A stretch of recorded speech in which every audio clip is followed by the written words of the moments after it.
ಪೂಜೆಗೆ ಬಳಸಿರುವಂತಹ ಹೂಗಳನ್ನ ನಾವೇನ್ ಮಾಡ್ಬೇಕಾಗುತ್ತೆ? ಭಕ್ತಿಯಿಂದ ಮತ್ತೆ ಸಾಕಷ್ಟು ದುಡ್ಡು ಖರ್ಚು ಮಾಡಿ ಕೂಡ ಎಷ್ಟೊಂದು ಹೂವುಗಳನ್ನ ತರ್ತೀವಿ, ದೇವ್ರಿಗೆ ಪೂಜೆ ಮಾಡ್ತೀವಿ, ಇದ್ ಮಾಡ್ತೀವಿ.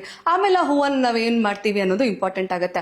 ಆ ಹೂವನ್ನ 90% ಜನ ಏನ್ ಮಾಡ್ತಾರೆ ಅಂದ್ರೆ ಅದನ್ನ ತಗೊಂಡೋಗಿ ಕಸಕ್ಕೆ ಹಾಕ್ತಾರೆ. ಕಸಕ್ಕೆ ಏನಕ್ಕೆ ಹಾಕ್ತಾರೆ, ಅವ್ರಿಗೆ ಬೇರೆ ಏನ್ ಮಾಡ್ಬೇಕು ಅಂತ ಗೊತ್ತಿಲ್ಲ. ನಮ್ಮ ಭಕ್ತಿಯನ್ನ ನಾವು ದೇವ್ರಿಗೆ ಹೂವದ ಮೂಲಕ ಅರ್ಪಿಸ್ತೀವಲ್ವಾ, ಪುಷ್ಪ ರೂಪೇಣ ಸಮರ್ಪಿತಾಮ್ ಅಂತ ಹೇಳ್ತೀವಿ. ಹಾಗಾಗಿ ಈ ಹೂವಿನ ರೂಪದಲ್ಲಿ ನಾವು ಸಮರ್ಪಿಸಿರುವಂತಹ ನಮ್ಮ ಭಕ್ತಿ ಇರ್ಬೋದು, ನಮ್ಮ ಭಾವನೆ ಇರ್ಬೋದು, ನಮ್ಮ ಪ್ರಾರ್ಥನೆ ಇರ್ಬೋದು, ಎಲ್ಲವನ್ನು ನಾವು ದೇವರ ಮೇಲೆ ಹಾಕಿದಾಗ ಅಲ್ಲಿ ಒಂದು ಎನರ್ಜಿ ಎಕ್ಸ್ಚೇಂಜ್ ಆಗಿರುತ್ತೆ. ನಾವು ಅನ್ಕೊಂಡಿದ್ದು ದೇವ್ರಿಗೆ ತಲುಪಿರುತ್ತೆ.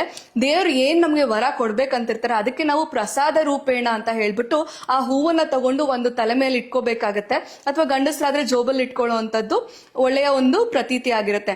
ಇನ್ ಕೇಸ್ ಇದೆರಡು ಮಾಡಿ ತುಂಬಾನೇ ಹೂವ ಮಿಕ್ಕಿದೆ, ಈಗ ದೊಡ್ಡ ದೊಡ್ಡ ಹಬ್ಬಗಳು ಮಾಡಿದಾಗೆಲ್ಲ ಸಾಕಷ್ಟು ಹೂವ ಇರುತ್ತಲ್ಲ, ಅದನ್ನ ನಾವು ಏನ್ ಮಾಡ್ಬೇಕು ಅಂದ್ರೆ ಮನೆಯಲ್ಲಿರುವಂತ ಪಾಟ್ಸ್ ಗೆ ಹಾಕ್ಬೋದು, ಎಲ್ಲಾದ್ರೂ ಒಂದ್ ಕಡೆ ರೀಸೈಕಲ್ ಮಾಡಿ ಮೆನ್ಯೂರ್ ಮಾಡಿ ನಾವು ಯೂಸ್ ಮಾಡಬಹುದು. ಏನಕ್ಕೆ ಅಂದ್ರೆ ಆ ಒಂದು ಶಕ್ತಿ ದೇವ್ರ ಹತ್ರ ಇಟ್ಟು ತೆಗೆದಾಗ ಅದ್ರಲ್ಲಿ ಬಂದಿರುವಂತ ಒಂದು ಪಾಸಿಟಿವ್ ಎನರ್ಜಿಯನ್ನ ನಾವು ಮೆನ್ಯೂರ್ ಆಗಿ ಕನ್ವರ್ಟ್ ಮಾಡಿದಾಗ ಅದು ಸ್ಟಿಲ್ ನಮ್ಮ ಮನೆಯಲ್ಲೇ ಇರುತ್ತೆ.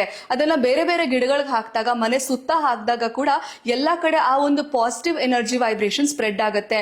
ಯಾವುದೇ ರೀತಿಯಾದಂತ ನೆಗೆಟಿವಿಟಿಗೆ ಮನೆಯಲ್ಲಿ ಜಾಗ ಇರೋದಿಲ್ಲ.